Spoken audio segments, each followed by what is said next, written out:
Good evening, everyone. I'm One Gypsy from Earth Keepers Connect in Goa, your host for this evening.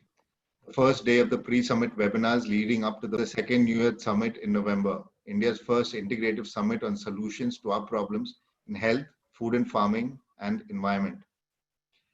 I extend thanks and gratitude from our summit convener, Darryl D'Souza, and all at Earth Keepers Goa to our esteemed panelists of today for taking out time to be with us and sharing their experience and wisdom so that we can all live healthier lives. Our topic for today is reversing chronic illnesses with natural therapy and lifestyle. So I will start by introducing our esteemed panelists to the audience. Varsha Naik. Varsha Naik is an assistant at Goa College of Home Science, Kampal, Panaji, Goa. She had earlier served as Child Development Project Officer and Social Welfare Officer in the Department of Women and Child Development. Over the years, she has organized several need-based workshops and seminars for the growth of students, teachers, and allied community in Goa. She has a master's in food, nutrition, and dietetics from the University of Bombay and is UGC qualified for leadership. She has also done a bachelor's of electro-homeopathy medicine from the Indian Board of Alternative Medicine. Her passion for research led her to register as a research scholar at Goa University in the Department of Biotechnology, undergraduate level, and over 5 years at the postgraduate level. She has presented papers at state, national, and international level seminars and conferences and has several publications to her credit. Now, I would like to speak about our next panelist, Mugdha Pradhan, a functional nutritionist, TEDx speaker, and founder of Thrive FNC. Mugdha has a master's degree in nutrition and has spent close to 2 decades in the area of health and wellness, using modern principles of functional medicine along with ancient wisdom about food and basing it on a sound foundation of spirituality. She recovered from a multitude, but she also reduced an autoimmune thyroid dysfunction, Hashimoto's. Moving to our next panelist, Dr. Neeru Goel. Neeru Goel is a holistic physiotherapist. She was born in Dominica, one of the Caribbean islands. When her folks, who belong to Uttar Pradesh, she has lived across 6 states in India owing to studies and work. Before coming to Goa in 2013, she had worked for 8 years in the All India Institute of Medical Sciences, New Delhi. She has served in the CESA Football Academy, FC Bardes, Dempo Healthcare, Satsanga Retreat, etc. She has also been highly experimental on herself towards better health. She is a believer of living in sync with nature. Presently, she offers consultation on appointments in Goa. Darryl D'Souza went through 14 years of sickness that almost ended his life in 2004. His radical reversal from that state to a state of complete well-being within just 1 year of using integrated natural therapies is a story that has inspired thousands across the globe to lead healthier lives. His book, Become Healthy or Extinct, on curing chronic illnesses with integrated natural therapies, finds readership in close to 200 countries. Darryl does disease reversal workshops all across India, and he also served a 5-year term as the Secretary of the World United Doctors and Healers Association. Darryl hosts platforms for doctors, healers, and therapists to work together and has curated and convened 4 mind, body, and spirit healing conferences. Darryl is also an organic farmer, an environmentalist, a TEDx speaker, founder of Earth Keepers Connect, the co-founder of Manipadma Foundation, convener of the New Earth Summit, and a speaker at the World Parliaments on Spirituality. So today we will have 3 rounds of questions for our panel that we plan to conclude in 1 hour, so that we can keep the next hour for Q&A with our audience. I would just like to repeat what he had said regarding today's format of the webinar. So we will have 3 rounds of questions for the panel that will conclude in 1 hour, so that we may keep the next hour for Q&A with the audience who is waiting for us. So accordingly, we request each panelist to address the question in 5 minutes maximum, and there will be a bell that goes, so one will let us know, when we are running over time. The first question to all the panelists is: what would you put down as the main causes of widespread chronic illness? The ones that people take regular medication for, like high BP, cholesterol, heart disease, and diabetes. So I request Mugdha Pradhan to please give us her detail and insight into it. Sure. So, thank you for that introduction, Werner. Even though we dropped connection in between, and thanks for asking such a great question, because this is the work that I do, working on reversing chronic diseases. And in my opinion, the reason why people get really sick with all of these, right, the BP and diabetes and all of these, primary, right, root cause number one is eating the wrong kind of food. Like, there is no way around it. There just is no way around it. Like, we can't find anything bigger in terms of a contributor towards either health or disease than what's going into our body, and food is like the biggest contributor. So even if you have to look at like the medications that you spoke of, a high BP medicine, the pill that is given, it's in a micro dose, right? Like it's milligrams or it's micrograms, versus food, which most of us consume kgs of. So it is very short-sighted not to assume that the impact of such large volumes of whatever we're putting into our body is not going to create some kind of an outcome. So in my work, where we do a lot of blood tests and analysis to kind of figure out what's really causing the problem, most of the times people get sick because they're eating the wrong kind of food. And when I say wrong kind of food, they're eating food that is really far away from nature, which means they're eating a lot of processed and refined food, like refined vegetable oils, which is the primary trigger for insulin resistance, which causes diabetes. And then all these processed foods, right, these packet foods, anything that's made in a manufacturing plant is something that I just know can create a lot of health problems. So what people are eating without being aware of how that can impact their health is primary, like root cause number one. The second reason why people get sick is because of environmental toxins. So for example, somebody like me, I'm really careful about what I eat, but if I get exposed to a lot of toxins, like all these sanitizers and all these sprays that people are spraying all over for COVID-19, right? I know that I'll get sick because these chemicals are really bad. They can alter your genetics, they can alter your DNA. So environmental toxins are the second reason why I see people getting sick. How that impacts different organs, how that creates different health problems, of course, also depends on the genetic makeup of each person. The third reason why I see people get sick is like even if you take away the food aspect or even if you take away the toxin aspect, if somebody doesn't have good stress management techniques, absolutely.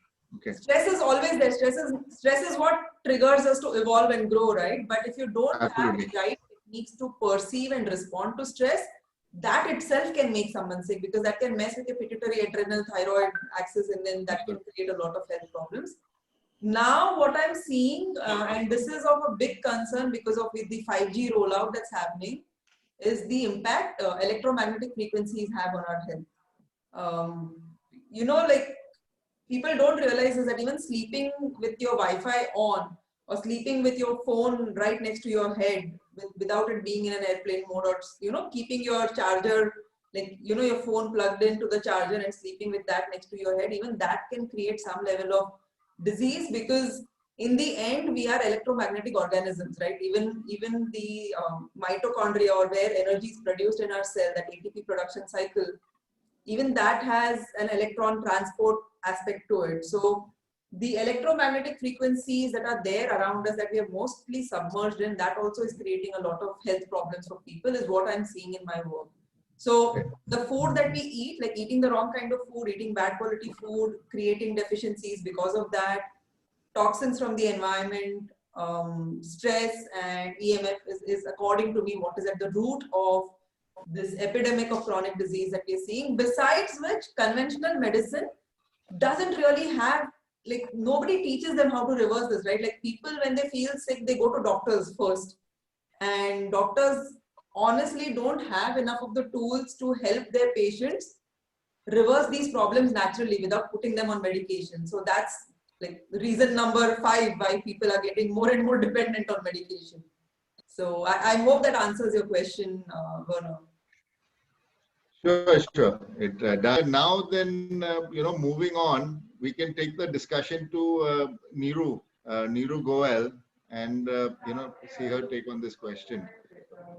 It was very nice to hear from Mugdha, being a nutritionist, the way she's worked. And I think it has so closely related to major causes. All that she mentioned was very well appreciated. I could relate everything. I think I can do a bit of an add-on to what Mugdha just mentioned. So I feel that these diseases, blood pressure, cholesterol, diabetes, all these heart diseases, these are symptoms. These are not really real diseases, I feel. These are symptoms of a imbalanced general health. This is how I look at it. These are mere symptoms of imbalanced general health, and any kind of a specific health concern is to be addressed only after general health has been well addressed. And in the list of general health, I would say yes, food is number one to consider in terms of what are we taking in, how much are we taking in, what timings we are taking in. That is about food for sure, the first concern. Then number two, I would say, how much balance do we have in our activity and rest time.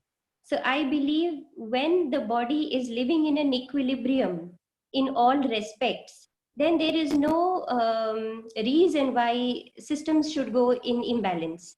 So equilibrium, when equilibrium is disturbed, is when these diseases surface in the form of symptoms.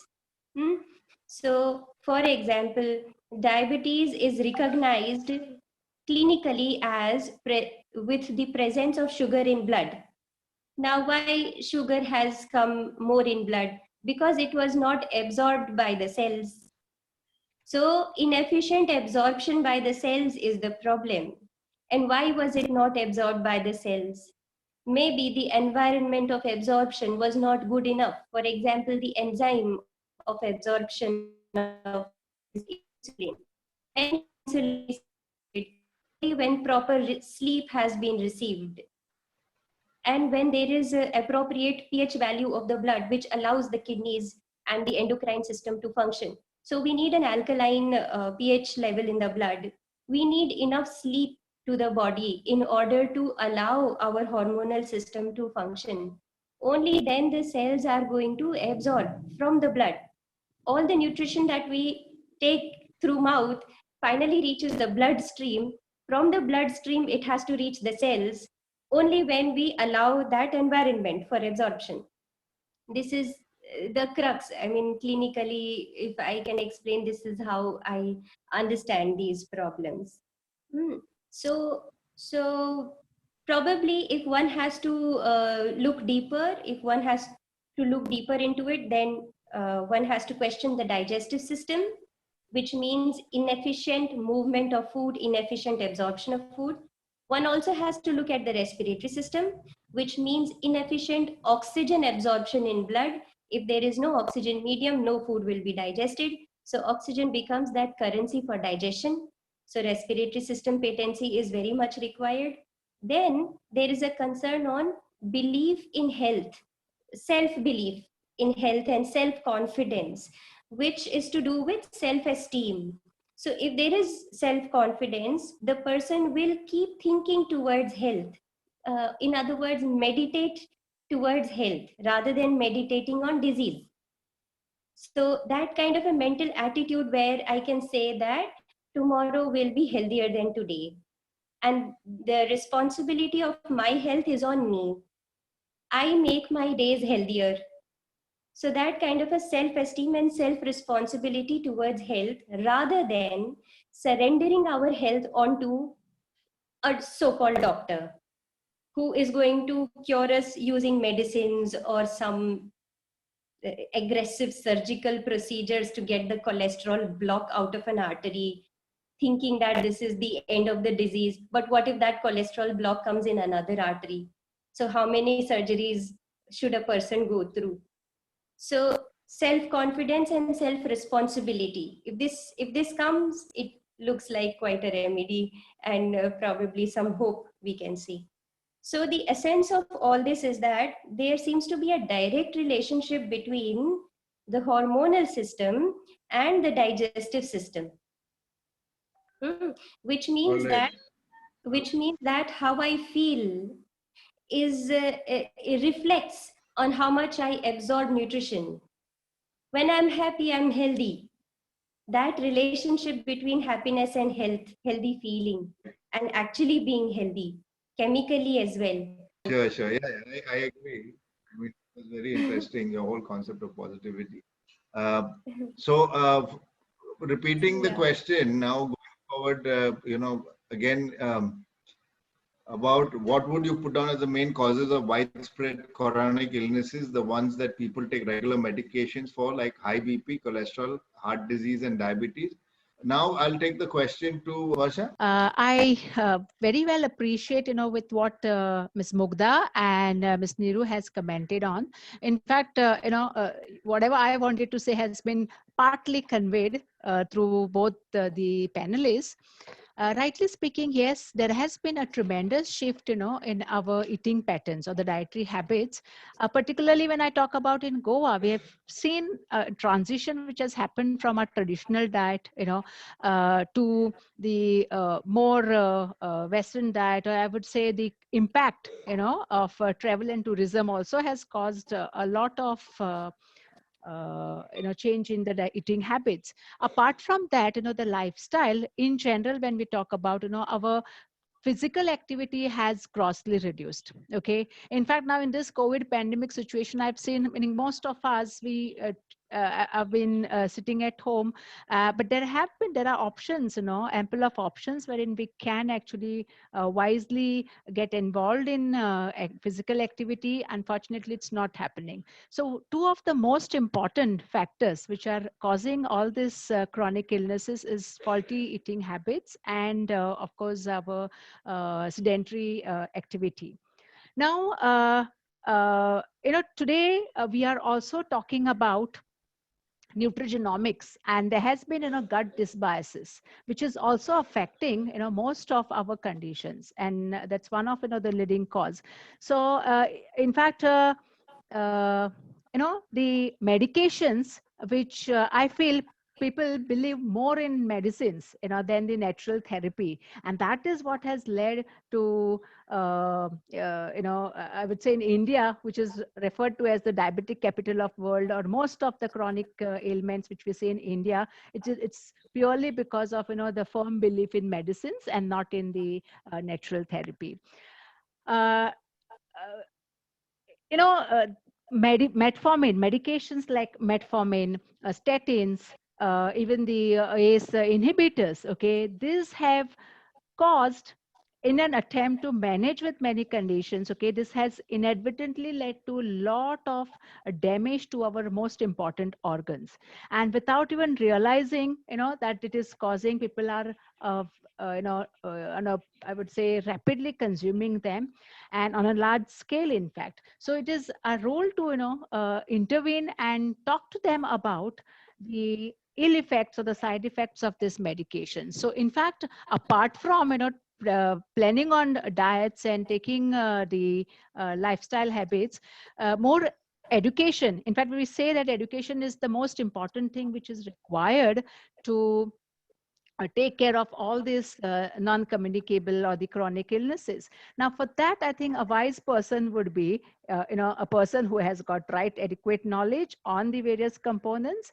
So, more than visiting the clinical practitioners, I think if a naturopathist along with a dietitian is visited, I think our population at large can be managing well with all these chronic illnesses.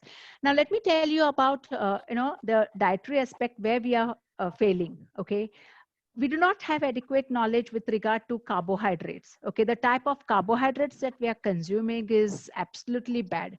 Okay, in fact, I get sometimes my patients who say, oh, I'm not diabetic, especially they say I do not have to take sugar, but can I go in for jaggery because that's supposed to be a healthier substitute? And this is all myth and the I would say ignorance about the right kind of knowledge. Okay, so in fact, when it comes to even our uric acid metabolism, okay, the blame is always on the high protein foods, which is not so. I think it's carbohydrates again which is responsible for be it obesity, be it cardiovascular diseases, be it even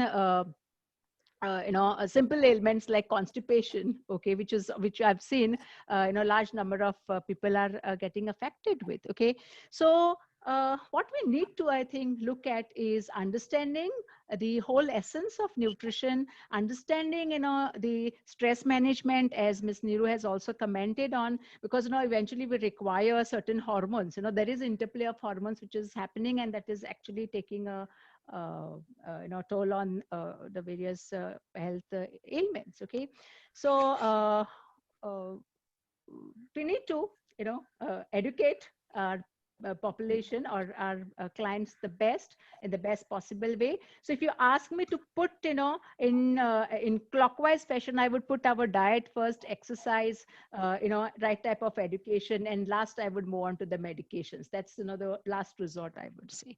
Yeah. So Right. that's it. Great. Thank you so much, Varsha Naik.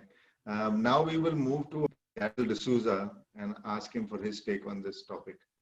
Yes, thank you, Werner, and wonderful to be in this panel. And I am in agreement with everything that the panelists have said and given their different views. And so that I don't repeat, I'm going to give a different take altogether, which just popped into my head. But it has been what I have been telling people about. Okay, so this is for our audience too. This is the fact of life. Okay, let's not say it's good or bad right now. But for me, the biggest problem in people having sicknesses is because they have chosen to live in a concrete jungle. Okay, so these concrete boxes.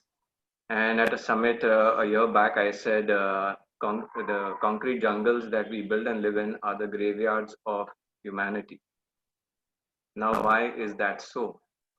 I've got to say a bit about it. So, when you get into a concrete box, okay, and you are with air conditioning, that is a different quality of air that you get in nature. Then you are cut off from the ground, so you don't have earthing and you do not get enough sunlight. Now, people know very well. All city-based people are deficient in vitamin D. Okay, then they are also deficient in a lot of gut microbiomes that come from natural healthy food.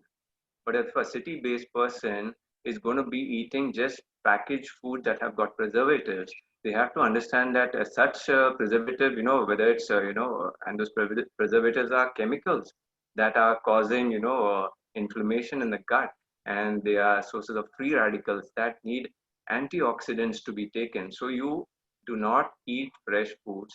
You go on eating more packaged food products. Those chemicals, they go and kill all of your microbiome, all your gut bacteria. Then how is your digestive system supposed to work? You see how is that sugar and all of that supposed to be taken care of and balanced? So I have this chapter in my book called the Five Elements Therapy, and what I'm talking about is I say in that the human beings also, this is from Ayurveda, we are made of the five elements: earth, water, fire, air, space. and sometimes people have difficulty understanding it. But I take it from the time a child is born and they are breastfed by the mother as the only source of nutrition. The child is not walking bare feet to get the earth element. So, but that milk has got all the 5 elements, and you know that the prominent element is water. You also know it's got earth because from that the minerals of the calcium and magnesium, they get into your bones and they make the earth material of your body, right? So I say that human beings were originally they also need energetic forms of this nutrition. So when living in a concrete jungle, you are not getting the earth element, you are not getting the fire element, the air quality is so bad. Water, we're drinking water from pipes that are treated by chemicals, and there's no living bacteria to supplement our gut. Okay, so we're drinking damaged water. That's the reason so all of these 5 elements and the space element, living in cubicles in stressful places, too close to each other, and especially in office environments. So our space element is also invaded. And everybody knows, when you leave your home or your office and you go and stand on a mountain top, you can actually feel your aura expand.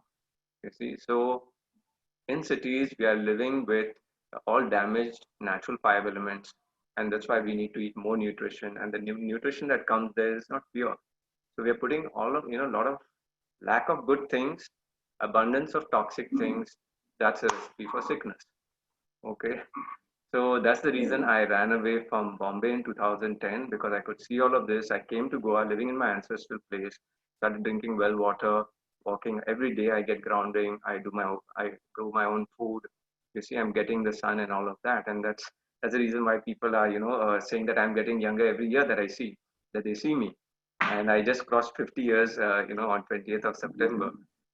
So this is a big formula, and I people say that it's difficult to do, but I was an engineer at the top of my career and supply chain consultant, CEO, up for CEO, after head of department. I left all of that and I came for a healthy, natural life. And there's more joy, more, so my stress is gone. There's more joy, there's more fun, there are more options in life. At least I've taken up a profession where I work for myself. So stress is low, okay, and good things in life are up. And I just want to give the message to our audience that yes, a lot of things are changing on the planet, and you need to see what is going to give you a natural, healthy life and move in that direction if you want good health. Great. Thanks. So this was our first round. This was very interesting, especially where Darryl spoke about moving from the concrete jungle, how that was a big lifestyle change. Varsha Naik spoke about understanding the whole essence of nutrition, interplay of hormones. Neeru Goel spoke a lot about meditating towards health, towards positivity. And Mugdha gave us the overall thought about how food, stress, pollutants, and of course, medicines affect us. So this was really great as a first round. The second question was to all the panelists, what formula have you used, so far? What is it to help your clients reverse all of these illnesses? So if you could share that, please. Okay. Yes, so my formula is pretty much in step order. So rule 1 is system cleanse. Very much like the way Darryl just expressed, I also believe in the 5-element balance in human body. So corresponding to each element, there is a physical filter that can be cleansed. So I will quickly name it.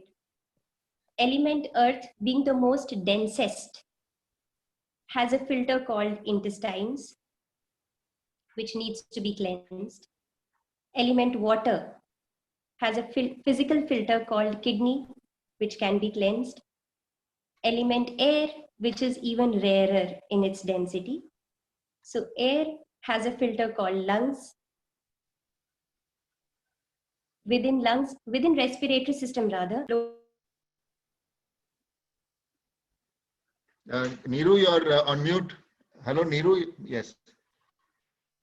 Element 4, fire, which is even rarer in its density, has a filter called liver, which can be cleansed. Then the 5th element, which is almost abstract, but it has its existence in human body, which is space. We understand space with respect to feelings, emotions, thoughts, and the filter of space is mind. Now, to cleanse mind, it can take few days, few weeks, few months, depending on the receptive capacity of an individual. It can take any time. Space is the one that pretty much dominates the rest of the other four elements. So when the mind is in track, everything else falls in place. So these are the 5 systems that need to be cleansed using naturopathy techniques. No medicines required for this. One very good technique has been described in Darryl's book of Become Healthy or Extinct. There are so many other ways also of cleansing. For example, Panchkarma in Ayurveda is a cleansing technique. There are so many other ways within the natural realm that can be used for cleansing each system. Cleansing system means that we completely irrigate it, wash it, make it empty for once, bring it back to baby body. Once the baby body is achieved as raw as it was, as clean as it was when we were born, then we start working on it. So the first stage after cleansing would be rest, deep rest, very, very deep rest by pampering self. Deep rest can be achieved by just letting ourselves be in nature, just to be in nature with water, with all the natural sources of all these 5 elements. Actually, just to enjoy in all these natural sources of 5 elements, just that. That is rest. Then, once the person has rested well, is when we are now ready to stimulate. Stimulate meaning start feeding this element little by little in very small doses to this individual through food, through environment, through the ambience. So each element has a special sense also associated with it. For example, earth has a special sense associated as smells, different smells. Then water has a different special sense associated to it, which is taste, all different flavors. So all these different aromas, different flavors, these are to be introduced to the individual little by little in very small doses, so that we don't need to have a spicy food to make it feel tasty. Even a simple bland food can taste tasty. If we have the appreciation for it, it will taste tasty. Okay, after this stimulation is well offered, then we need to do something in the name of maintenance.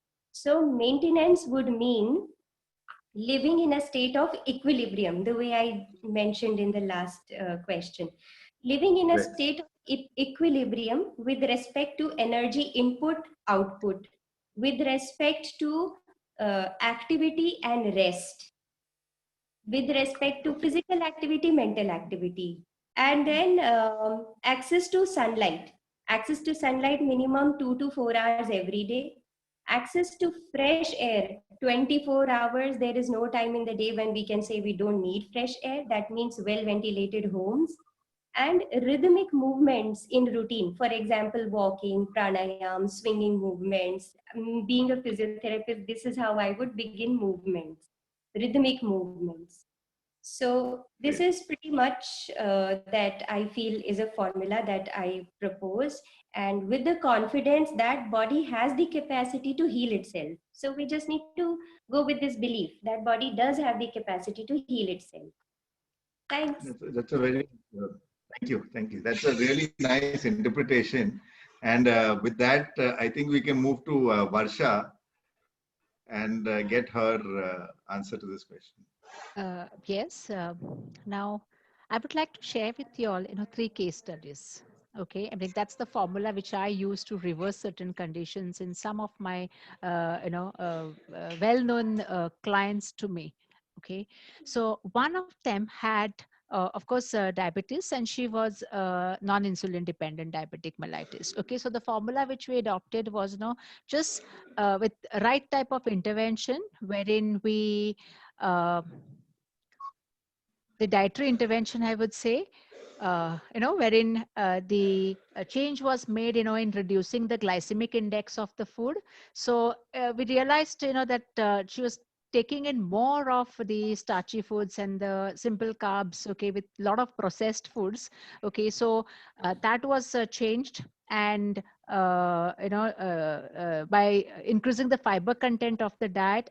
In addition to that, of course, the client was put on a regular brisk walking pattern for 45 minutes. In fact, I have published a paper to that effect, and it was an award-winning paper wherein, I would say, therapeutic and lifestyle intervention helped, okay, a lot in reducing the blood glucose levels of this patient. It was a success story, okay.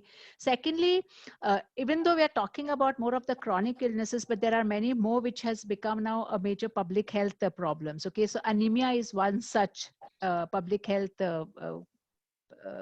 nutritional deficiency. Okay, so with I would say deworming, right, which many of us, in whether we are from urban setup or from rural setup, okay, unfortunately this worm infestation has become one of the most common problems. Okay, so deworming, giving the best of the most absorbable form of iron. Okay, so again it calls for a dietary intervention. Okay, with the vitamin C intake, I could bring up the hemoglobin levels to normal. Okay, normal in fact 2 months time. Okay, and third case I would say is about gluten sensitive enteropathy. Okay, with irritable bowel syndrome. So again the modifications were made absolutely in the diet, and in fact this person was told to consume more of the fermentable foods, the fermented foods, and was put away from entirely from the gluten rich foods, okay, particularly wheat. And in Goa particularly we are more of cereal eaters, wheat and rice, and the millets or the pseudo millets which are there, they are being consumed in very small amounts. So in fact millets, which it's a tradition of consuming them for 5,000 years, it's in last 3 decades we have seen that the consumption has reduced. So the intervention was replace some of the millets with replace some of the cereals with millets, the right type of millets wherein the carbohydrate reduction was done. Okay, we tried to give a good balance of omega-3 fatty acids to omega-6 fatty acids, because unfortunately the advertising companies which take us for a very jolly ride, I would say, wherein they say you need to consume all the vegetable oils which are rich in PUFA without even giving us the right type of ratio that we are supposed to have in the diet. Okay, in fact I even practice personally, I include in my diet, and I've been telling many of them, stick to our local coconut oil, which is supposed to be very good in medium chain triglycerides, and that is also doing a lot of good. Okay, so the formula in short is therapeutic and lifestyle change, which has helped, okay, many of my patients in reversing some of their illnesses. Great, great. That was very interesting. Thank you very much, Varsha. And really good thoughts, especially around millet and coconut oil. And now we will move to Mugdha and take her answer to this question. Thanks, Werner. And I absolutely resonate with the approaches both Varsha and Dr. Neeru have, because in the end, it is that holistic approach that really brings about healing. What we do at Thrive, that we practice functional nutrition, which I say is the opposite of dysfunctional nutrition. But what we do is we look at the mind, body, soul connection, right? All three. And we always begin with the question why. So like Dr. Varsha, like Varsha was saying in her case study, that this person presented with diabetes and then she found the reasons why this person was diabetic. We always begin with the question why, right? So how do we answer the why? When it comes to the body, we look at blood tests, we do a complete analysis of, basic CBC, liver function, kidney function test. That tells us what's really going on. So when I spoke of the earlier root causes, right? Or eating the wrong kind of food, deficiencies, toxins, stress, EMFs, we can actually find out which permutations and combinations of these different factors are really triggering disease in this particular body. Is it just a deficiency? Like she spoke of anemia. A lot of times people don't know that low hemoglobin levels or not enough iron can impact the thyroid gland. And then, the person gets diagnosed with a thyroid problem and they're given L-troxin or one of these thyronorms. without understanding that the underlying root cause is they're deficient in the raw material that's required to make your thyroid hormones. So we look for these root causes when it comes to the body. We do blood tests. So we begin with the question why. Why is this person presenting with this symptom? So how do we answer the why for the body? It is with blood test. When it comes to the mind and the soul, this is personally my favorite part of working with anyone, because, you know, like even Neeru mentioned this, that often, like when she spoke of her approach with the elements and she spoke of the element of space and the mind, people don't know how much their conditioning and programming can in fact trigger more disease in their body. So when I start working on the mind, I actually look at again the why, right? So it can be a simple belief system that for my diabetes I have to take metformin for life. So then I question that belief, like where did this belief form in the first place? And then we start looking at all the conditioning and the programming. And you know, it's unfortunate how much mainstream media influences people's thought processes when it comes to any disease. Like look at COVID-19, right? Everyone is terrified of a virus that has a recovery rate of 99.997%. Why? Because TV is making it seem like it's this super dangerous thing that is worse than the Hiroshima Nagasaki explosion that happened, right? So it's often media and wrong programming that actually conditions people's mind. So first we start with the body, because I believe the body is the foundation. Like, you know, if you take an analogy of a car and a driver, you could be the best of the best drivers. You could be a Formula One car racer. But if you're driving, if you're trying to drive an auto rickshaw on an expressway, the Bombay-Pune expressway, there's no way you're going to accomplish the speed that maybe an Audi or a Mercedes would give you, right? So first, take care of that body, of that foundation where you're sitting as the driver. Then you start working on the driver's skills, which is the mind. And the last piece is the soul itself, right? Like I connect this with everyone's heart. And I think most of us have experienced some level of trauma as we were growing up because of the way we were parented, the way our authority figures dealt with us. Most of us have undergone trauma and it has resulted in heartbreak, right? Little tiny pieces of our heart are left all over the place. So I actually look at that aspect also, that how much of, like when we talk of emotional eaters, people who got sick because they're using food as, you know, their coping mechanism. Like every time something happens and they don't know how to deal with it, they'll go and dig into maybe a pastry or ice cream or something like that. So that is usually where soul healing comes in, because, you know, if you help this person deal with these kind of heartbreaks in a more cohesive, spiritual manner, then they will never rely on food for emotional fixes. So we start with blood tests because the body is the first place. Then we look at the mind and we look at where the conditioning and programming is coming from. So I work intensely on that aspect. And the third is we bring in the aspect of spirituality and connection to source itself, right? Because all of us we really are expressions of the divine infinite light, and usually it's the trauma that makes us forget this. So my job is to just remind people that, hey, like you are the universe and it's there, and you know, maybe this meditation will help you remember that, or maybe this particular substance will help you remember that. But that's the job. So it's the body, the mind, and the soul. And when all three are healed, the person is truly healed. And you know, that person would never ever need somebody else to guide them with their health. They'll just be independent. They'll know what to do to take care of themselves. So that's my approach. But it always begins with the why. So the first question is why. Like I even ask people, why do you want my, why do you want to pay me? So it begins with that, right? Like, don't pay me until you answer that why. All right. We'll have to move. So that was great because what's coming through is holistic healing, and that's great. And we will move to our summit convener, Darryl D'Souza, and hear his answer to the question. Yes, thank you, Werner.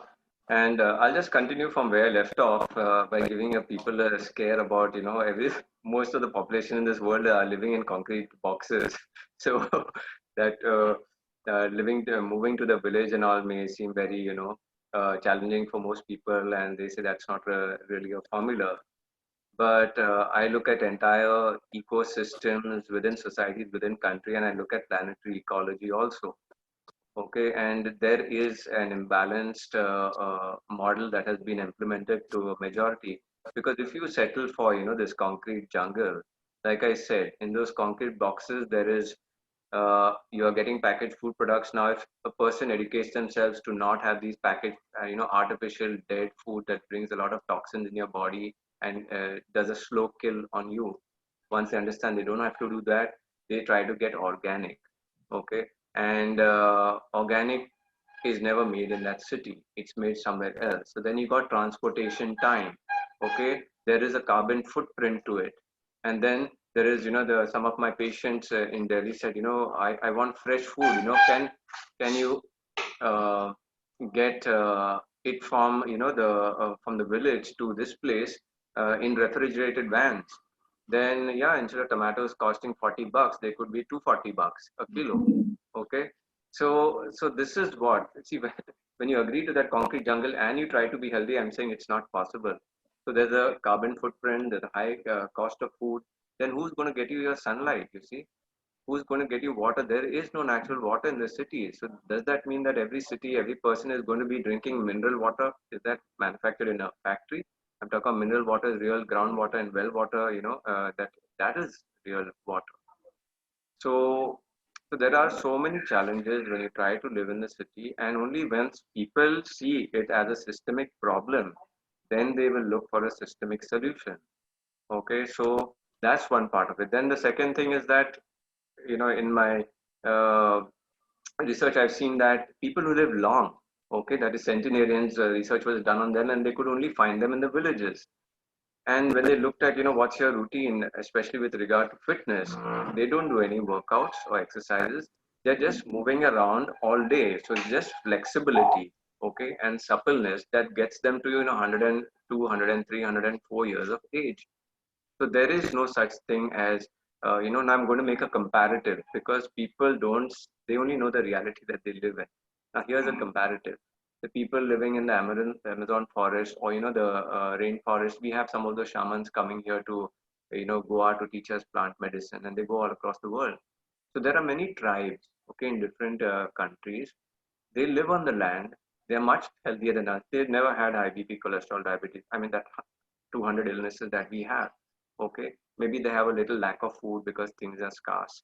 Okay, but they do not suffer from any of our chronic illnesses. They get all the five elements over there in their purity. So we have to look at, and I look at it as the foundational structured systems of lives are so permanent and forever. We are people come here in the last, 100, 200, 300 years trying to make our own theories and formulate our own diets without being, without seeing nature having any relationship to what I call living sciences. Most of our sciences are made in laboratories. I call them, dead sciences or formulated sciences in the minds of, men. But you never have to tell a forest person what is food. You never have to lecture him on nutrition. Neither do you have to lecture him on health. Okay, and there's no stress at all because they're having a ball of the time, in their natural surroundings. So I have this chapter in my book that's called Natural Health Therapy, and the first step in it says stop abusing the body. That means stop doing the wrong things to the body. So for people, it would be in terms of food. Stop having artificial man-made food. Try to go closer to what is natural and available in nature for human beings. Okay, so get your fresh fruits, vegetables, nuts, beans, peas, all from farmers and organic markets. Then the second part is that start doing the right things. So, of course, getting the right minerals and vitamins if you have been mineral or nutrient deficient. Um, then also, yeah, doing the right things means, resolving your relationship issues. If you have a lot of stress happening just because of work, you need to revisit that, now why do I have an option in life, and do I need to be so stressed in this kind of job that I've taken up? Then the third part is, the third step is detox your body or get all the junk out. Now, why is that the third step?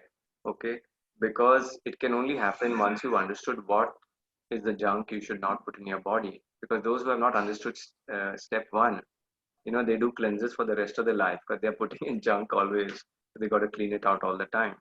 So I said step one is stop putting junk in your body, stop following unnatural practices, stop having too much of Wi-Fi around the place, right? Right. And even you could say, even the stress, stop having stress relationships with people or in stressful environments.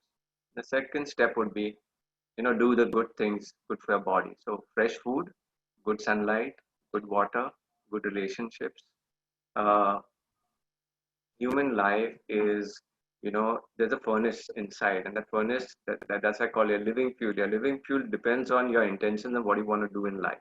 Whole all of your life, if you're going to be working for somebody else because of what they want, you're not going to be happy about doing that work, but some satisfaction will come because you're getting money. So after these two steps, the third step, which is detox your life, this is what Neeru Goel spoke about. And so once you stop putting junk in your body, then you've got to clean your liver, your digestive system, your kidneys. So there are herbal natural cleanses that are there in my book also, and many other books. It's a part of naturopathy. So people should do that. And the last is use healing systems to heal yourself. For example, I teach acupressure, okay, and a bit of herbalism also for healing. So those are systems that just help the body accelerate. These things are not going to prevent you from doing the wrong things, right? So you first got to stop doing the wrong things and stop that violence against your body. And after you've done that, then things like acupressure, moderate exercise. I say more of flexibility, pranayama, meditation, right? That's my formula for people. Thank you. Great, great, great. Thanks, everyone. So, I mean, this was really interesting.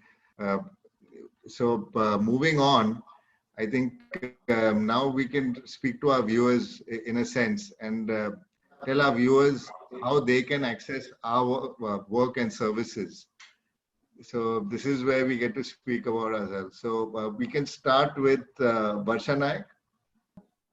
I think the best would be, my phone number, which in the past also I have shared, and they can, of course, very well contact, of course, with prior appointments. Uh, uh, However, I've got also certain constraints, so I have been, in the kind, assigning my patients or clients. Now we are supposed to use the term clients and not patients. Okay, so I've given them to certain practicing dietitians who have been doing wonderful job in their field. So yes, I'm there along with them as well. Now, apart from that, I'm sorry, I would just like to add on, we spoke about cleansing, okay, and I missed on that point. Uh, I would like to share about my father-in-law. He had this psychological feeling that, he has to take something which will help him to get relief from, his bowel habits, okay, the irregular bowel habits that he had. One day I just recollected my grandmother had told me about this senna leaves. In fact, they're freely available Sodmukhi leaves, which are called as, and it is doing such a wonderful job when it comes to, cleansing your gastrointestinal tract. So I would want each one of you who are used to taking this isabgol husk, or the over-the-counter, high fiber, which are just expensive, but we get something which is in a reasonable amount, and I think that can do a very good thing. Secondly, about vitamin D, I would like to add on. Okay, Dr. Neeru has mentioned about 3 to 4 hours exposure. But even a daily 15 minutes to half an hour exposure between the window of 10 to 3 p.m. Okay, 10 a.m. to 3 p.m. Okay, is going to do a wonderful job of giving us the best source of vitamin D. Okay. So coming back to services with me, yes, over the phone, and my phone number is 9422806934. Thank you. Okay, all right, thank you. So now we'll move on to Mugdha and take her answer to this. So I can be reached in multiple ways. One is people could go check the website, which is thrivefnc.com. If someone's looking for my number, you could get in touch with is 77966 92504. I'm repeating that, it's 77966 92504. And if someone wants to send me an email, I can be reached at Mugdha, Mugdha, Mugdha at thrivefnc.com. So I'll just type it, I think, here in the chat as well for everyone to access that. Now, the way we work is we have, so Thrive as a team of really amazing functional nutritionists. All of them are masters in nutrition. All of them have clinical experience, and we actually work with people on a 3-month journey, and it's a very interesting the way we do it. We offer real-time response, so we're there with them right there to talk to them when they need it. But if someone wants to learn more about the entire work, like going to the root causes, what blood tests do we look at, how do we fix those root causes, then they could either send me a mail at mugdha@thrivefnc.com, or they could reach the number that I mentioned earlier. I'll just type it in the message as well so that everyone receives it. But that's how they can reach out to me. And the website, and I'm very active on Facebook. I think Darryl knows that. I keep posting my opinions there. So I'm Mugdha Pradhan on Facebook. I'm Mugdha Pradhan on Instagram. I'm quite active on social media. So if anyone wants to connect with me just like that, not to get a consultation, but just to be connected, you can reach out to me there as well. All right, all right. That's great. And now we'll move to Neeru Goel. Yes, your answer, please. So here I am. All Yeah. right. And I have also typed my number in the chat box. All I've right, already- all right, all right.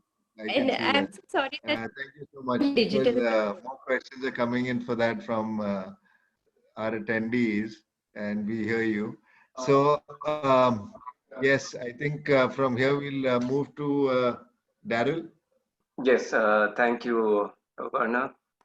So the way to get in touch with me is actually I stopped taking personal consultations all now since almost a year, only because I mean I've been doing that since 2005, um, and now because I work a lot in organic farming, you know, doing creating platforms, conferences, and now I'm also into environment and you know local village economy.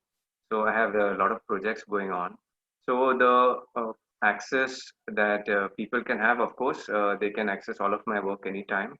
The first place to go is to my website on health, my first website, which is becomehealthyOrExtinct.com. And there I advise people to download my book first and go through it, read it, get all of the basic concepts and understandings correct, and work on themselves. People have reverse diabetes just by reading my book and doing it themselves. And when I had my next public kind of workshop here, that was the first time it happened in 2012 in Goa. When I did a public workshop, I had somebody came and gave a testimony of how they reversed diabetes, reading and following what was in my book, how they did it within 1.5 months.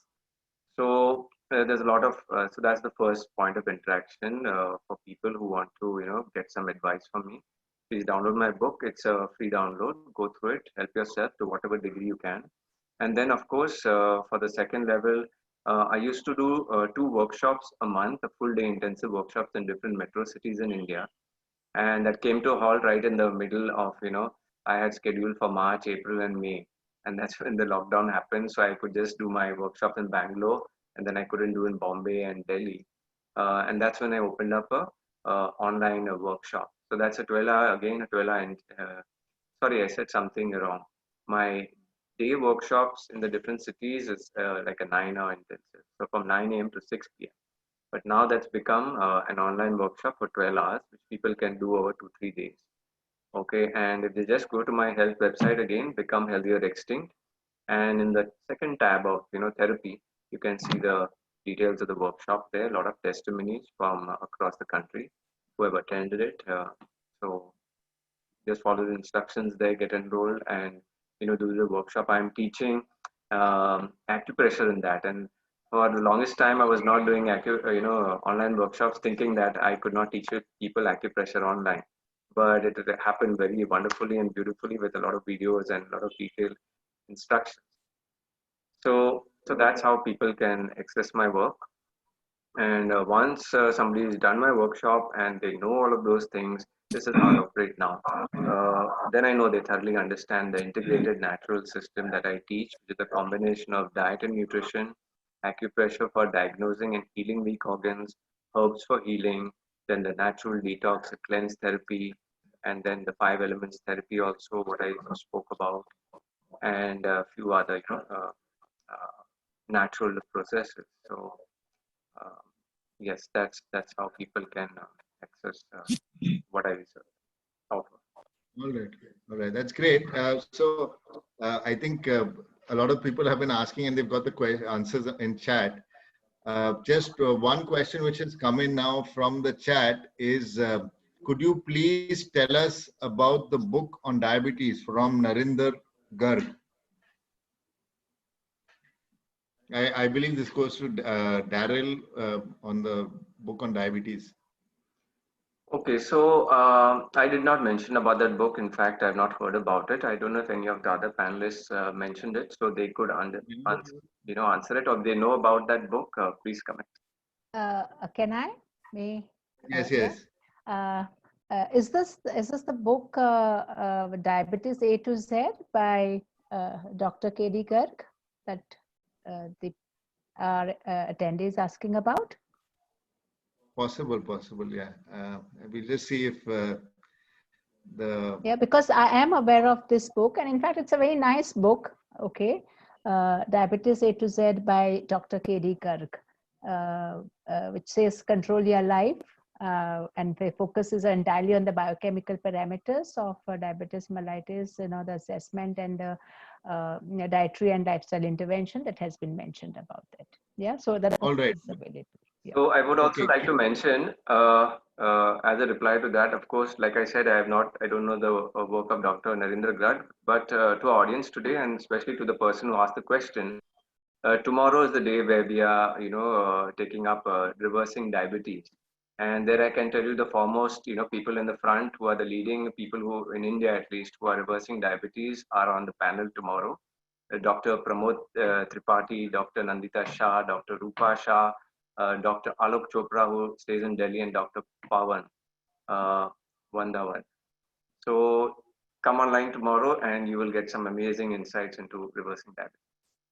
Right. There was a question about same Zoom ID and same time, 6 p.m. to 8 p.m. All right. So the next question is by Adil Rashid. What are the long-term side effects of RO water? What purifying system should be used at homes instead of RO?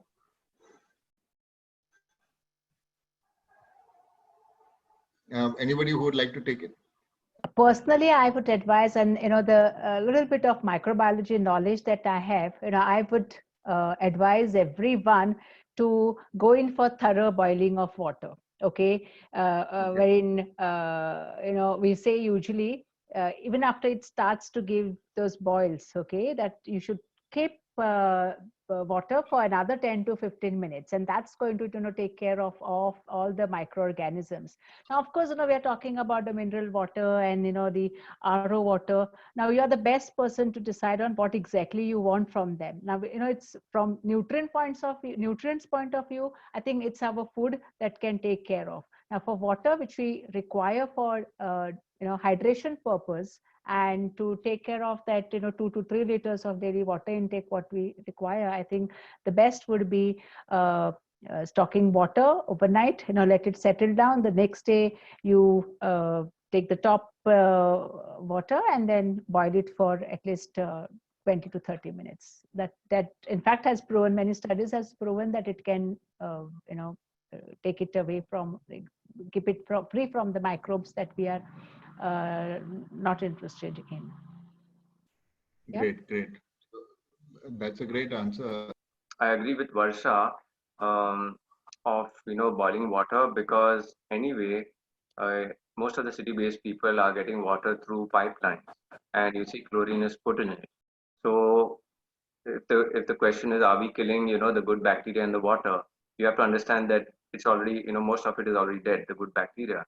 And if you get some infectious bacteria, that's what they're trying to kill with chlorine. So now the boiling the water is also what I've done. I've been through this journey for, right from the time I got sick, like from the year 2000. I mean, I was sick right from 1991. But this aspect of water I've been working on since 2000, when we bought our first, Kent RO water filter in Mumbai, when I used to live over there.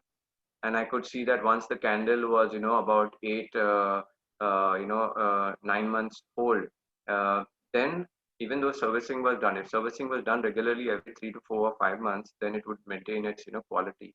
But even after 2 years of the machine, the water quality would get bad. If anybody in the house had a weak stomach and they would drink that water for 3, 4 days, they would fall sick. So from that time I said, let's just boil all the water. It's at least it's lake water that has got the minerals and it's got some chlorine. So the boiling actually, and after you boil it, keep it open because that chlorine vapor takes about 3 to 5 minutes to get out of the water. So by that you have sterilized water, but it does contain the minerals from from the lake or wherever it is sourced from or dam, and it's got the chlorine out. And so that is the simplest water. Then there, of course, I've been researching Kangen water and Nikken water also since that time, since 2005, I think. It's been 10 years. Yeah, since 2010. It's been 10 years and they are wonderful, amazing machines, but they cost like, 1,26,000. And what they do is what I'm getting here in Goa. Okay, when you go through the brooks and streams, the water breaks, it gets its electrical charge, it becomes micronized, it's got the right bacteria. Even the Kent, I mean the Kangen water is not going to give you good bacteria that are going to give you vitamin B12 and all of that. So that's the reason. So I don't need to do all of that because I'm come here. But there's so much of contamination happening of the groundwater here that our own well water now we're not able to drink since last 3, 4 years over here. So on the point of RO water, it's completely, so much of the minerals are taken out from it. So first point I made that if an RO water filter is about 3 to 4 years old, it is not killing all the germs. Okay. Secondly, the water itself has gone very low in minerals. And if somebody's sick and all, I would say that you take that water, you boil that water, put some electral in it, and get some electrolytes. Or people do all of this. They cut the, saline, or you create a mineral water yourself. Tiny pinch of rock salt, little saline, okay, little even what you can say natural sugar or little good also piece. Some people instead of that they put honey. So you get some nutrients in that water. That's much better. Great, great. All right. So from this question, we move to another question which has come in on from Snigdha Joshi is how to reverse Hashimoto disease. So I leave this open, although I believe Mugdha has. Yeah, so I would really like to answer this because I had Hashimoto's. I actually did have antibodies to the thyroid when I was really sick. This was 2016. Now the thing there, and this is the entire functional medicine, functional nutrition approach, right? Like any autoimmune condition. So the thing is, no disease happens just like that. Your body doesn't create disease. Even an autoimmune condition, your body is not mad to attack itself. It's trying to get to something else where the thyroid tissue actually becomes a bystander. So even with Hashimoto's, what happens is often you could either have heavy metals that are triggering that kind of a reaction in your thyroid gland, like mercury itself could be a problem. You could have pathogens which are creating this issue, right? So Epstein-Barr virus, H. pylori, all of these pathogens can actually cause your body to trigger, get triggered into creating autoimmune antibodies against the thyroid. A lot of people who are sensitive to dairy, actually, because dairy and gluten share this thing called as molecular mimicry, where their molecules look identical to the thyroid tissue. And your body, in an attempt to kind of deal with that inflammation coming from these gluten dairy molecules, ends up attacking the thyroid tissue. So a lot of times the autoimmune antibodies that your body is creating towards thyroid, which is what Hashimoto's is, these antibodies are created for some other cause in the body. And like a thyroid, poor thing, gets attacked. That's what was happening in my case. I had an overload of mercury, which came from this silver amalgam filling tooth that I had. I am still terribly sensitive to dairy and both gluten, and that was also making my Hashimoto's worse. Besides which, stress can make it worse. So the goal with Hashimoto's is first find out what are the level of antibodies you have, then start finding out what in your body, what in your environment, what in your diet is really triggering those antibodies. Eliminate that, and your body, see, your body loves to heal, okay? Every human body has been designed that it's a self-healing machine. It's the most incredible machine on this planet. I call it machine, but I can't find any other word in the English language to describe it. It is a self-healing, self-regenerating. Like Darryl looks like he's 25 and he's 50, right? It's like that. It can regenerate itself. I looked much worse when I was sick in 2016 than I do now. So it wants to heal. It really wants to heal. It wants to live for as long as possible. Because like I said, you are the universe existing in a human form, right? So the body wants to serve that universe for as long as possible. So the minute you take away things that are harming it, immediately it will start healing and it will start recovering. So with Hashimoto's, the simplest thing to do is find out what is triggering your Hashimoto's, remove all of those things, give your body what it needs for healing, whether it's nutrition like vitamin D, sun exposure, being in nature, using nature to kind of eliminate the stress. And like Darryl spoke of being on a mountaintop and your aura just expanding. It really happens, right? When you're in nature, when you're in the middle of a garden, you just feel different. You feel so expanded as a consciousness. But doing all of that, making sure you're giving your body the right nutrition, making sure you're giving your body all the raw material it needs to repair itself, fix itself. Sometimes Hashimoto's can be triggered by what we call as a leaky gut, where your gut is so damaged that food is now escaping from your gut. Like, I'll get technical and I'll run out of time, but your small intestine has this layer called the villi, which are there to absorb food. Now, often when you're eating gluten or when you're eating food that's inflammatory, including stuff like chips and Maggi, this villi start getting flattened. And at some point of time, because these villi are so damaged now, the small intestinal wall lining can start breaking open, and then undigested food particles start escaping into your bloodstream. That itself starts creating an inflammatory reaction in your body. So always, no matter what the disease or what the diagnosis or what the label is, whether it's diabetes or whether it's atherosclerosis or whether it's Hashimoto's or whether it's fibromyalgia, we work with fibromyalgia patients also, right? No matter what the label is, the question is what is really creating this. Find that out, eliminate those causes, give your body what it needs to heal, and your body will heal. So that's my answer. That's how I reversed my Hashimoto's too. And it doesn't take time. That's the most beautiful part of it. It's really quick. Right. That's great. Varsha, you wanted to say something? No, Mugdha has kind of answered that. Okay, of eliminating the triggers, which makes a plays a very important role. In fact, we had one patient. In fact, he was an adolescent boy, and just eliminating. He was to be fond of peanuts. Okay, so I mean, later on we realized, was it the aflatoxins which was resulting into, or the high amount of the other nutrients which are there that was causing the problem. So we had to eliminate peanuts from his diet, and we saw a very significant improvement in this patient. Okay, so it's very important to know the trigger and the component which is causing this, and you do away from your diet. Yeah. Great. Thanks. So I would also like to mention for thyroid, work from people has also been showing, like Mugdha mentioned, gluten. So I have seen through a lot of research that rice and wheat are not even the most natural grains for human beings. And people who are giving up these grains and moving on over to millets, they are having better results for thyroid.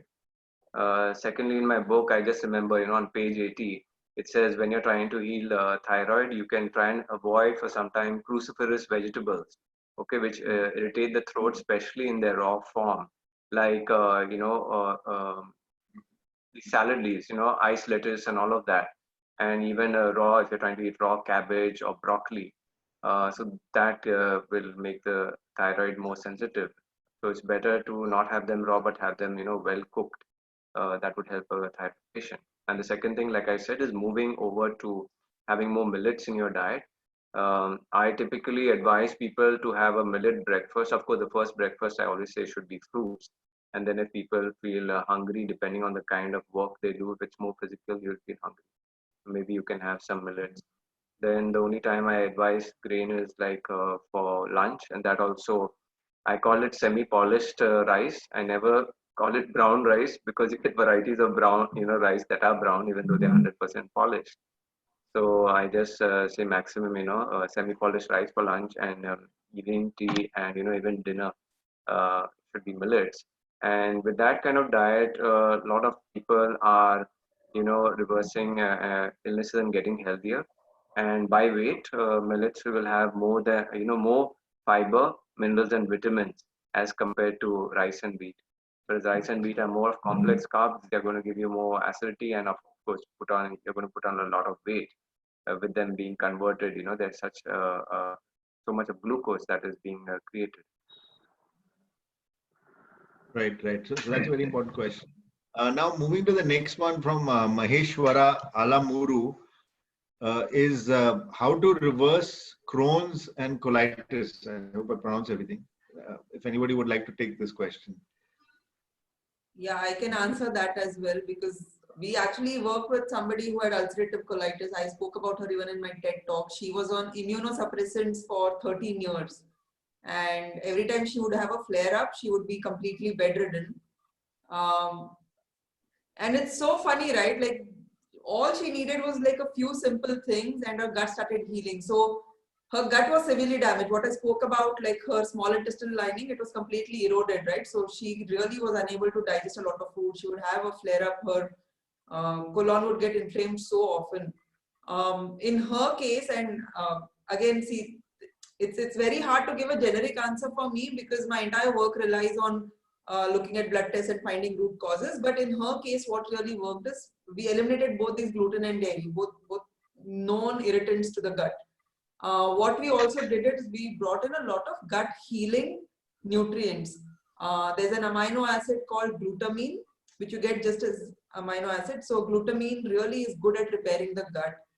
If you're somebody who eats animal protein and animal meat, adding bone broth will bring about a similar healing. So bone broth is really good for healing your gut. If you're not somebody who's eating animal products, then that's not an option. And glutamine itself can work. And then there are other herbs. There's something called as slippery elm. There's something called as marshmallow root. All of these herbs are very good at helping the gut itself repair itself.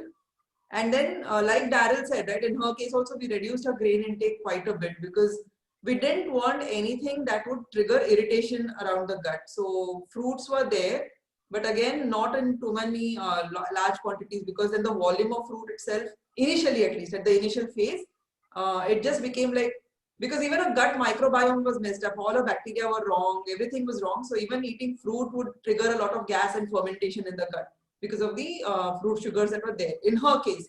Otherwise, I am absolutely in love with fruits.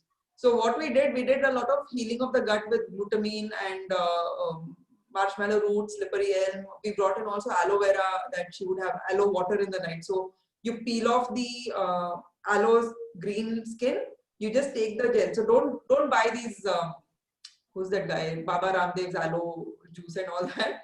But just the aloe vera leaf, remove the green peel, take the inside gel, and in a mixer with water, just blend it. So she would have that every night before sleeping. So that would also kind of soothe her gut overnight as she slept. And again, like because her gut was so bad, she was deficient in a lot of nutrients. Like she couldn't even absorb a lot of nutrients. Right? So she had anemia. She had so many nutritional deficiencies. So we brought in supplements specifically to fix those nutritional deficiencies. And then we also took care of the gut microbiome with good quality probiotics. So it was a journey. It didn't change overnight, but at the end of the like after 1.5 to 2 months, she had completely stopped taking all her immunosuppressants.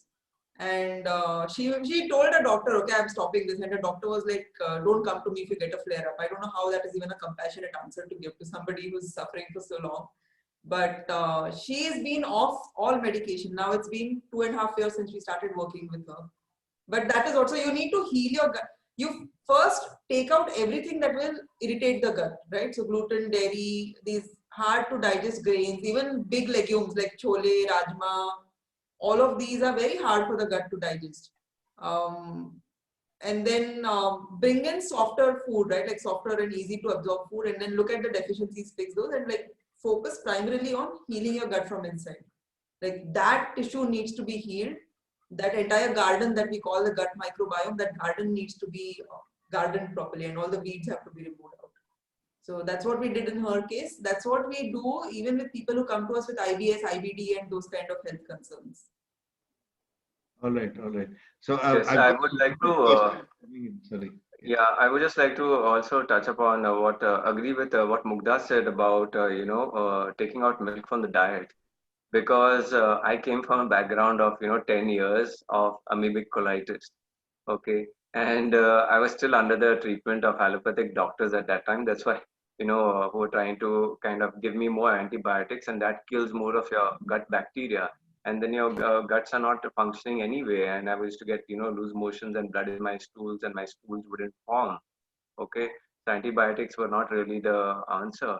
And but through my own trials, this is what I understood, because I could feel the heat in my gut. So the first three things for anybody who's got amoebic colitis or Crohn's disease or a weak intestine was what I mentioned earlier. The first thing I realized was that that water filter thing. Started boiling my water. Okay, so no bad bacteria or anything would come inside. So that was the first. Second thing is what a homeopathic who was trying to heal me. He said, Doctor, Hector Mewawala, Parsi in Mumbai. He said, green chili is your worst enemy. So, so then I got that. I couldn't make out. Yeah, if I eat green chilies and red chilies, my intestine would be inflamed. The highly alkaline. People don't understand that highly alkaline can burn and highly acidic can also burn. It's not that highly alkaline will give you cooling and all of that. Put that 11.5 to 12 pH water on your skin and you'll see it burn in 5 minutes. Okay. So that was the second thing. Stop having these harsh spices that cause inflammation. So this is still in the domain of don't do this. Okay, what are the good things that you should do? Mugdha has already mentioned something. So don't have a water that's not boiled. Okay, if you have an excellent machine, then okay, you can have that water and it's well maintained. So have boiled water. Second thing, don't have too much of green chili, red chili, black pepper in your food. Don't cause inflammation to your intestines. Um, and the third was milk. Okay, and I was at this stage where I used to have this half glass of milk, and I used to get loosies the next morning, and even fissures and piles. I went all the way to third degree piles and had to be operated. But in my own experiment, I saw if that half glass milk, I would dilute it with 50% water, then my next day's stools would not be so bad, and my fissure or something would heal in 3 4 days. And like a big scientific, I was an engineer at that time. I used to wonder, how can this that a newborn baby has the most basic food? How come it's giving me blood in my stool? Okay, and I kept on having that half glass for about a year, and then I was not having much healing. Then I stopped the milk completely. Okay, and then within 1 week, things are working much better for me. So I've seen this practically. So that's what I say. The science of what is so wrong with milk and why is it not digestible, why does it cause acidity, and also you know lactose intolerance is not a disease. It is a normal state of the human body. In fact, no mammal has milk after the age of 4 years, and a transition happens into the entire digestive system. So it's like now you take a modern computer and you try to put a floppy inside. There's no opening for a floppy, but somebody will say, no, damn it, I'll crush this floppy and put it in one air vent of the computer. Of course, yeah, our computer is going to crash. Okay, so this is what people are doing with some foods, and I say, milk products for adults, it it defies natural science. There's no living science on this planet that says that adult mammals should have milk products. All right, all right. Thank you, Dad. Moving to the Q&A, Shripad Barne has asked, what is the best food pattern for healthy life? 3 times a day or every 2 hours small portions? A lot of confusion on this. Please clarify.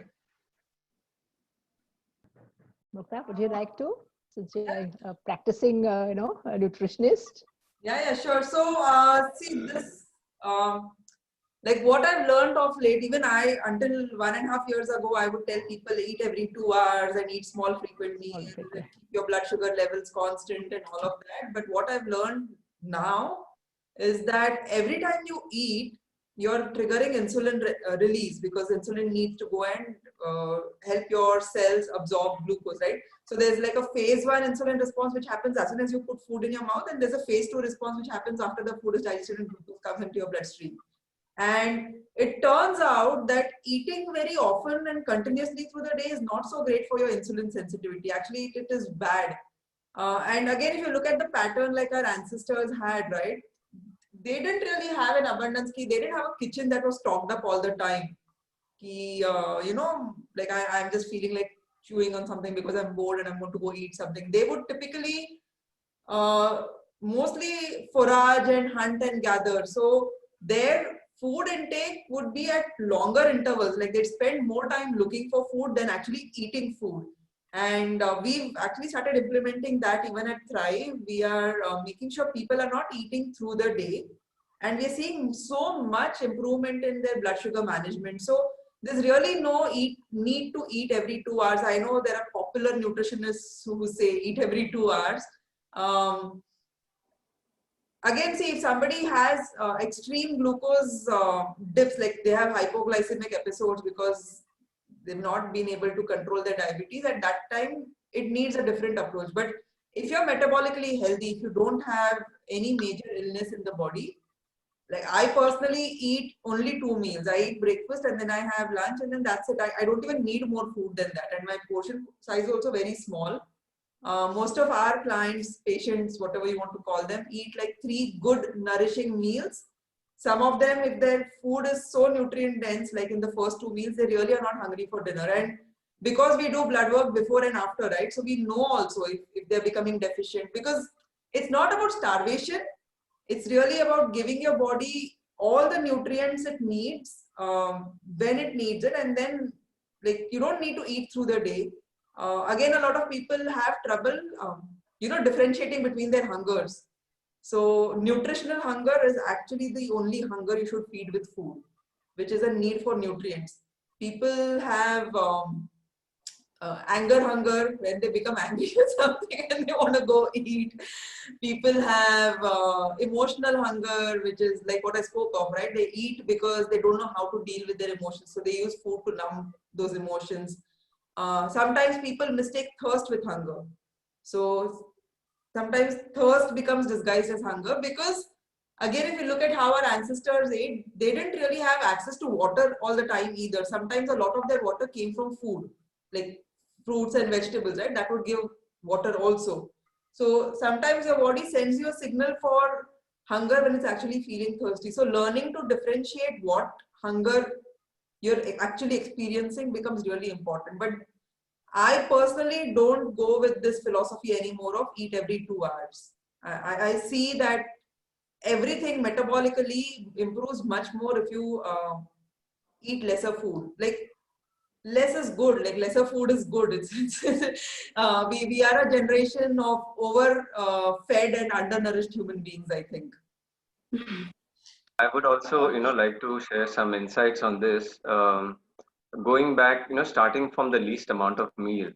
Okay, first I'll talk about natural science and what human beings have come from if you live in nature and many other species. So if you look at nature, you can see, in the morning, there is no breakfast being served, to whether it's birds or this or that. You see, there's no breakfast being served. So they get up in the morning and they are hungry. So they're going to spend 2-3 hours, you see, looking out for food. And then they reach at 12 o'clock. Now, this I'm telling you, eating at when the sun is up and then when the sun is down. Okay. This was done by ancient yogis.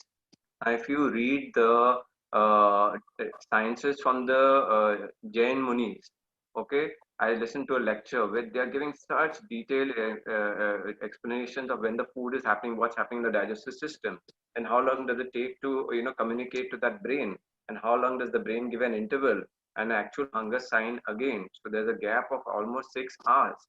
So even by their sciences, they say that you should only eat at 12 o'clock in the afternoon and then at sundown at 6 p.m. So now if we match this with natural cycles in nature, you see, because modern life is concocted in so many different ways, like people eat because of stress every 2 hours. That's not, that's a dysfunction. It's not natural science. So coming back to my story, nobody served breakfast in nature. They have to go out, look for their food, probably takes 2 3 hours. Then they're eating it somewhere at 12 o'clock, and that's the time when the digestive fire is the highest. Okay, so it digests very well. So eating lunch at about 6 o'clock, and then obviously once you've eaten something, you're full, and you're going to get energy from it in 3 4 hours. Okay, so then you come down to 5 o'clock, 6 o'clock, and then you know that well you're going to sleep and it's going to be some resting time, and then probably I think all animals and all that, they've also had some intelligence, like if I get up in the middle of the night I shouldn't feel hunger. So before I retiring, they would go, they would eat something, find something. And I've seen dogs and all doing this. Okay, you give them a certain bread and all, they won't eat it at that time. They take it and they go somewhere, they bury it in the ground, and when they they're hungry, they eat. So now matching this with reality, I've seen certain seniors, whether it's in Goa and some cities also, women about above 55, 60, 65, even men. They said, I don't know how we just graduated to eating twice a day, and we don't have any breakfast. We just have a nice lunch. And then once we retire in the evening, somewhere dinner, at 6 p.m., 7 p.m., we're just living on 2 meals. And they transition to that over a period of, 7, 8, 10 years once they cross 55, 60. So I'm seeing that is working for people who have not got a very physical life. So if you're not a laborer or you're not a, somebody who's running up and down all day, I think even 2 meals a day can do for you. And if you're doing a lot of work, then probably, breakfast is also required. And I only recommend in the case of, when the gallbladder is removed, okay, then you don't have enough of bile storage for that gallbladder to squeeze and put that bile into the duodenum. So such people cannot have heavy meals because there's not enough bile secreted to mix with the food to make it neutral and alkaline. So in those cases only I tell people that you can you can, instead of three like breakfast, lunch and dinner, maybe you can do a maximum of 6 meals a day. So just that smaller portion. Still, that is only for a case of somebody whose gallbladder is removed. I have never seen any person doing well by eating, 6 small meals a day and all of that. I've only seen that, and I'm sure listening to the, Jain Muni's lectures, and I've given there's a YouTube video of mine about fasting. And in that fasting period, your gut gets a lot of rest, because when your gut is doing a lot of work, there are a lot of micro signals that are communicating to your brain. So what I'm trying to say from this is, these people who are going to eat 6 meals a day, they are getting constantly bombarded by, look at nature. When the lion and tiger, if anybody who eats after they eat, they are resting, because that's not the time for the brain to work. Okay, most of the blood is going into the digestive system. So we should understand that once you eat a meal, it's a time for rest. It's the time for quiet. So how can a working person eat 6 meals a day and have their brain function optimum when it's trying to digest food? Simple logic. And I would like to add on to this. Now, I guess Mr. Barne has asked, a general question about this meal pattern. With regard to, yes, of course, certain chronic ailments, 2 meals, even I have started following, even though, I'm into teaching, wherein I do teach clinical nutrition, and I've been talking to my students about, and I'm sure even Mugdha, as student of nutrition, even we were taught the same, okay, of having short and frequent meals. And in practice, it does not really work. But let me tell you, if you have certain patients who have been, who have got frequent tendency of going into hypoglycemia, I think that's the time that we need to, adopt to maybe a more number of meals. So the focus should be on, one is meal pattern, and the focus should be also on, the quality of, the nutrients that you are giving. So there are some people who have been saying eat whatever you want. Okay, now that doesn't mean that you eat the most ultra processed foods and then do it has got its own repercussions. Okay, so the quality and the quantity of the food that you're taking is absolutely important. Now when we talk about our rapidly growing children, I wouldn't advise them to stick to two larger meals. Okay, they are the ones who would require definitely 3 to 4 meals a day with a right balance of macro as well as the micronutrients. Yeah. Yes. Thank you, Varsha. We've got so many questions. I just want the attendees to understand that specific questions are better addressed to the panelists offline, because there are a lot of very specific questions which have come in. So just moving quickly, is there a center where one can come for rejuvenation and healing? Anyone would like to take this? Okay, so since I have a center called the Rejuvenation Center, maybe I should speak. So that's it. I was operating that in a small way out of my house, but since the starting of this year, we got a new venue which has got an organic farm. It's 4.5 acres of property and a huge hall for 1,000 people, and also a place where we could do organic farming. So I started operating out of that place starting of this year. And we were having one health workshop every Sunday. We had made a commitment to 52 health workshops for the entire year. Okay, and we were doing all of these. There were specific programs. One was a bone program, one was the eye problems program, one was for high BP, one was a diabetes program. So we started off that, and we had to kind of build facilities to stay, and so we needed funding for that. But unfortunately, the lockdown came in, and we everything came to a full stop, even our funding. So right now we don't have that. But we are looking to once things become more uh, open and this pandemic situation settles down, maybe in 6 months' time, we are looking to start something in that same center. But as of now, I don't have. I'm just saying this because I know many people think that I have a center, and but we are not doing any programs there right now, and we don't have residential capacity. But once the lockdown opens up, we'll be doing a health workshop every Sunday. Right. Thanks. Thank you, Darryl. The next question is there any way to reverse autoimmune diseases? I would like to make an opening remark on that, because it's a quote from my book, which says that there is no such thing as an autoimmune disease, only rightful autoimmune responses from a body that is trying to maintain homeostasis. So by that, what I mean is that this disease word is a real funny thing. We have to understand that the human body knows how to run itself.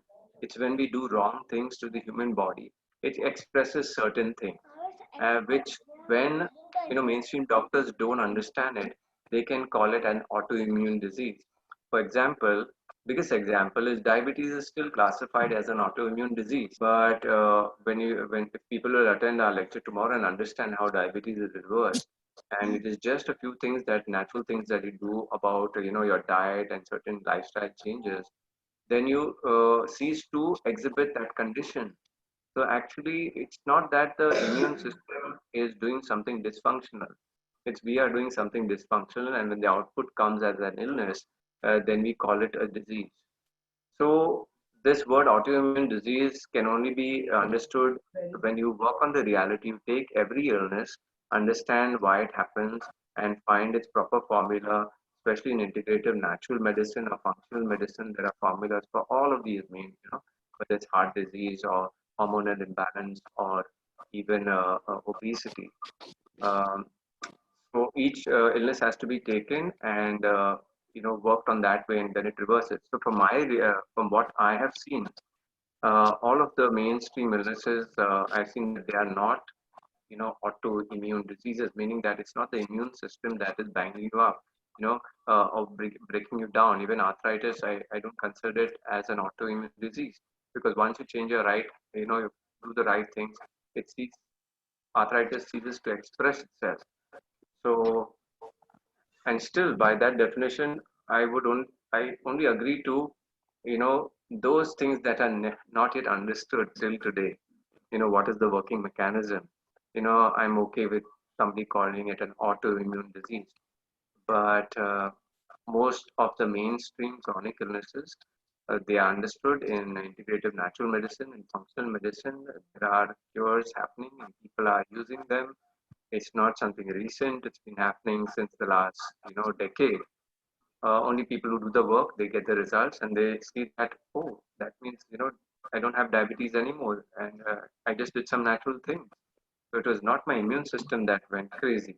It was my wrong choices. Unfortunately, that I thought were the right, because all the mainstream media and television and, we are told a different story. So that is my take on this word, autoimmune diseases. We can only know the truth when we work on each individual one of them and break it up and see how to reverse it, and then it stops becoming a disease. If any of the other panelists would also like to speak about their take on autoimmune diseases and how they tackle it. Varsha, would you like to say something about your approach to autoimmune diseases? Yeah, my take is a little different because see, it's a fact that certain conditions, like I mean, we've studied, we've learned, and we've seen also that diabetes, arthritis, they are the autoimmune diseases. Of course, they cannot be cured totally, but with of course the diet and exercise, the bottom line is diet and exercise, okay, has played a very important role in dealing with them. Reversing, yes, okay, it is possible. It is possible because, as I've said, people who have been on insulin, who have been taking oral hypoglycemic agents, okay, with the proper intervention, we have fantastically managed them, to be off the drugs. So it can, play well. Yeah.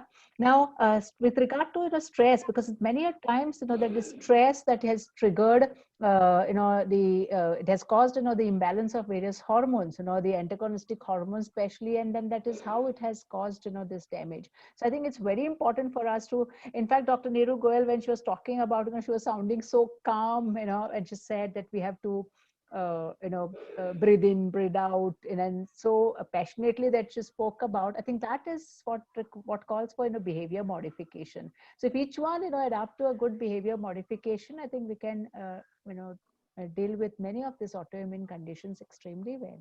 Yeah. Great. Yes, that's great. Thanks. Thank you, Naik. Now the next question which came in was from Shubham Banwal about how to work on healing the spine, remove clots around the lower back, regulate better blood flow, and activate all the muscles in that area. Can I answer this? Sure, sure. This happens to be in my domain. So I've been dealing with spine as one of my most important area that I deal with. So I would say that in order to ensure a healthy spine, you need to first ensure a healthy gut, a very good digestive system, so that your bone density is good enough. That is the first rule. Then you need to ensure flexibility first in the spine, then strength, then endurance. Endurance will come through walking or it will come through pranayama practices. Then you need to ensure a proper symmetry of the spine. Symmetry of the spine with respect to the pelvic girdle and the pectoral girdle. It has to be at 90 degrees in a neutral position. So as a physiotherapist, I recommend certain postures to rest in, certain sleeping postures. Those are very special postures in which the spine finds its neutral position on its own. It's very easy to do. One has to just learn it, and it is a self-healing technique just to maintain symmetry and alignment. So with time, when you work towards a daily routine, not like a medicine for a prescription of 7 days or 10 days, when you work in routine on your spine is when the health of the spine improves little by little, day by day. So what has to be done in routine is healthy eating, proper sleeping, routine walking, or else if outdoor activity is coming very hard on you, if the body is already so much crippled, then you think of indoor exercises like pranayam, like meditation, like yog nidra. Yog nidra is something very amazing that can help in healing total body, not only spine, and yoga in a very basic way, then slowly progress. It's only when you have a specific problem like a slip disc or spondylitis, or you have any such specific problem, is when a physio can be handy for that temporary phase to see that this specific problem is out of your way and you are able to maintain your routine. Thank you. I hope it helps. I would also like to add, that I've been very successful with people with spine issues, especially, of course, I agree with everything that Neeru has said. And physiotherapy is an important part. But I also focus on what she said first. First it is the first level is flexibility. Okay, then comes strength and then endurance. So for people who have had slip disc and herniated disc, and I also had a herniated disc in 2010 when I came over here from lifting a full gas cylinder and trying to keep it in the dicky of my car. So and I used acupressure. So I have some very successful acupressure points that I have given to people, and there's a special way of doing it. It's also explained in this online workshop of mine in the video. And I've seen that, I had, I mean, my patients, till the time I didn't know these points, they're not there in most of the, common acupressure books. And I was pretty shocked. They show them somewhere over here, from here to here, but it's not here, it's somewhere actually from here to here. And there's a special way of pressing those points. So I had seen before I found out those points when I was bedridden myself and I was trying the book mentioned points and it wouldn't heal. I'd seen, patients try those points also, and even to get up from a, this slip disc situation, which is a kind of bedridden situation. It would take people about 1 week's time to get up and move about. But once I found the right kind of points and gave them to people, within 2 days they were off their bed and walking around. Okay, so acupressure also plays a very good part in healing the spine. There are points on the hands, there are points on the feet, and so I advise people to do that. And the first few days I say don't stress, don't try all the deep bends and testing yourself whether your spine is okay. Let 1 week go by and then you start a little bit of moving, bending, what your physiotherapist advises you. And I've seen that, yeah, as long as people, and acupressure is a simple thing, as long as the point pains, it shows you actually every day that you're still not healed. That's a good barometer. And when a person gets healed, the pain goes away completely. And that's when I tell them, okay, now you can go and do all the exercises and go for walk. Walking, of course, you can do, but at least jogging and all of that. All right. One more question was about should we avoid bread completely? I think we can take that one and close it. Now, I have a mixed opinion on that. Okay. Okay.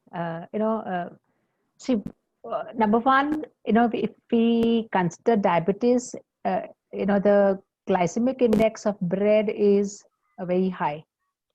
So we do not advise, high GI foods because the spike, of the blood glucose levels, which can happen is so quick with bread meal, and it has been seen. But nevertheless, whenever we consume bread, if we try to reduce its glycemic index by, having a good amount of high fiber meal along with it. For example, our traditional form of having, let's say, sandwich. Okay, so there's bread and there is the other fibers which are there present from vegetables, then the chutney over there. So you can add some other seeds, nuts and oil seeds, which are very good sources of omega-3 fatty acids. So that can be done. Okay, so it's just modifying the form that what you are eating. Secondly, I've come across some very ancient papers wherein bread which is undergoing fermentation, right? Okay, is fermentation. So there we expect, it to have certain important, byproducts generated, which can or which are supposed to be having some good effects. So I would not really advise anyone to completely do away with, but then, not to have that Goan attitude of every morning, that the poder comes and we make our breakfast with bread and tea and coffee. So that I would not really advise on. Okay, so there's no need of, doing away with bread as such. I mean, I practically, I do not, say not to eat this. I would advise you what to eat and how to eat, in a better way. That should Right. be, I think, a nutritionist Or way of Varsha living. ma'am, maybe instead Yes. of that white bread, that maida white bread, better options can be whole wheat bread or multigrain bread. What do you say? Irrespective of whether it is white or multigrain, or the brown bread, I don't know really how much wheat, whole complex wheat goes into it. The fiber goes into it. Whether it's just the color which is added, that assurance I would not give you. But never have it, in isolation. It's always better to combine it with something and then to make it a more concrete meal. Yeah. Yeah. So a more advisable. Okay. All right, all right. All right. Thank you, everyone. Thank you, all the attendees, for all your interesting questions. And you all can contact our panelists directly on the numbers provided for any further consultations. Thank you. Thank you all.